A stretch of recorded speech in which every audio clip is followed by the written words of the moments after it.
ආයුබෝවන් මේ අපේ රස කිරුල YouTube channel එක. බර අඩු කරගන්න මහන්සි වෙන ඔයාලට රසම රස ස්මූති එකක් අරගෙනයි අද මම ආවේ. සීනි කිරිමුත් පාවිච්චි කරන්නේ නැතුව ඕට්ස් වලින් තමයි මම මේක හදාගන්නේ.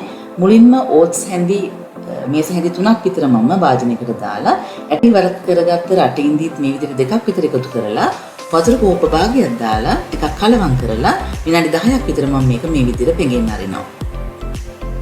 විනාඩි 10කට පස්සේ මේ ටික මම මේ විදිහට බෙන්ඩර් කප් එකට දාගන්නවා. ඊළඟට මේ එකතු කරන්නේ පෙති කපාගත්ත කෙසෙල් ගෙඩියක්. ඔයගොල්ලන්ට කැමති කෙසෙල් වර්ගයක් පාවිච්චි කරන්න පුළුවන්.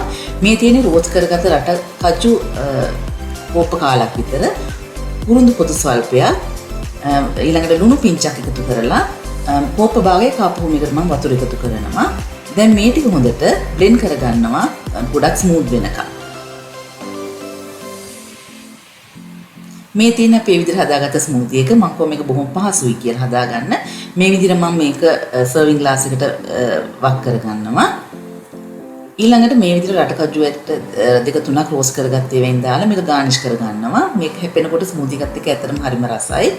ඉතින් සීනි කිරි පාවිච්චි නොකරට මේක බොහොම රසයි. ඒ වගේම ගුණදායකයි. ඉක්මනින් බඩ පිරෙනවා වගේම ටික වෙලාවක් යනකම් බඩගිනි වෙන්නේ නැහැ.